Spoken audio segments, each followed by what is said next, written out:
It's a bit different. The topic is quite slightly different from the normal ones about Islam, human rights and democracy. But I think it's a very, very important topic given the amount of hate there is in this world these days and the amount of hate there is in this country, yeah? And the amount of hate that's spewed by people who should know better.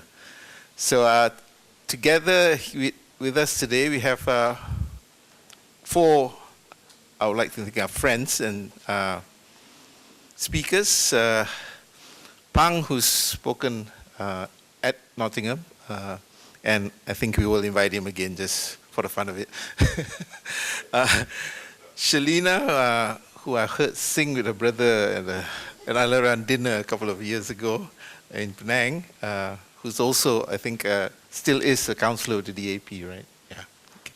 And has written quite a lot of stuff, good stuff on rights and minorities as well. Azrul, not only is apparently a very good runner, but he also writes quite a lot of pretty critical stuff, yeah. And all of them will be moderated by Adilla, Abdul Rahim, who I think has distributed some stuff there.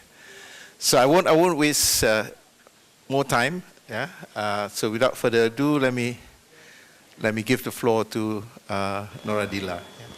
It is a pleasure for me to be assigned as a moderator today. This is actually my first time moderating such, an important forum after so many years. Thank to Dr. Farouk for giving me this chance. So basically, I would like to start today's session with a very personal story. So that story is, so basically, I have been celebrating Hari Raya Aidil Fitri in a small village in Jasin, Melaka every year. So I consistently went around the kampung to collect duit raya, just like, every other kids, leading around another 10 kids of my cousin, to, because I'm the eldest, so I need to ensure their safety. We have been going to same houses everywhere where we meet the same faces every once a year. And then this one house, not really far from our grandparents' house, which there lived Kak Sally. So Kak Sally is a beautiful woman who will wear makeups during the Raya and stunning modern baju kurung. She's well known in the kampung because she's very nice and generous and she has such a big heart. I remember vividly on her hairdo, once it is very close to what Saloma used to have. She will greet us, serve us kuih raya and drinks of our choice. She will ask about our studies, our family, and she will give us duit raya. Each will get RM1, but my cousin Darwish will get 50 cent more because Darwish is basically Kak Sally's favorite. So why I'm telling you this story is because, contemplating on this today's forum and the issue of LGBTIQ, I cannot remember any thoughts I have as a kid that I want to label her pondan or maknya or anything of that sort. I cannot remember any of my cousins who were all kids during that time raising up this issue of boycotting or anything of that sort, which we can hear from the community today. Our parents included, when we get back home after pusing kampung, I listed all the houses we have been and all the salam that we need to pass to our parents. Never that our parents or grandparents will say anything of Kak Sally. The thought and the talk of, her being was never there. My point is this: Kak Sally is well accepted in the kampung community. Her identity is a no issue at all. She is just like another individual. She is treated nicely, indifferently. In fact, these characters of LGBTIQ is very, it's normal and quite mainstream in novels and TV series, especially for the Malays community here. For instance, we used to have Suamiku Encik Sotong and more of that sort. And LGBTIQ community is actually not new in our history in Nusantara and in our daily life in Malaysia. And we barely hear any noise over these characters portrayed in TV and in novels. And we are, the LGBTIQ are very well accepted. We are okay with it, no issue at all. But my question is, why now? perhaps in the past several years, why do we become so different than who we used to be? So as a side note, this narrative is not only exclusive to my personal childhood stories. The Human Rights Watch report titled, "I Am Scared to Be a Woman, Human Rights Abuses Against Transgender in Malaysia," reported that, quote, "Several transgender people born in the 1950s and 1960s told Human Rights Watch that they remembered a more progressive, less discriminatory Malaysia." And also this report quoted the groundbreaking work, The Maknyas, Malaysian Male to Female Transsexual, written by Malaysian criminologist Teik, who recounts an interview with a then 60-year-old Maknya, a transgender woman. So this Maknya, Makyam, she revealed that during her younger days, things were very different from now. Transsexual were very happy at that time as they were left to be who they wanted to be. The police and the Islamic religious authorities had never bothered them. In fact, the police were good to them and accepted them as they were. Also, in this report, the Human Rights Watch research in Malaysia elicited similar recollections when they interviewed Mak Lil, an elderly transgender woman and former sex worker in Kuantan, Pahang. So she remembered the early 1980s where, quote, "there was no violence at that time and no harassment whatsoever from the police or the religious authorities. But then come the 1980s and the law." Quote, "Although transgender people historically enjoy a high degree of acceptance in Malaysia, a series of legislative initiatives beginning in the 1980s have criminalized them and forced them further underground." So why is it so? Is this related to the rampant Islamization under Mahathiriism? Or is there actually a silent demand by the society which lead to the brutalization and extreme policing towards the LGBTIQ community? Is it actually possible, thinking about how we used to be before the 1980s, that Malaysia really live in a loving community and we don't judge people based on gender and sexuality? We used to be that community and now we are actually struggling to find ways to go back there again. Is it because we merely have less love and we simply hate more? So these are the questions that will become the contour of our discussion today. But before that, I will just want to briefly make comparison to the case in America.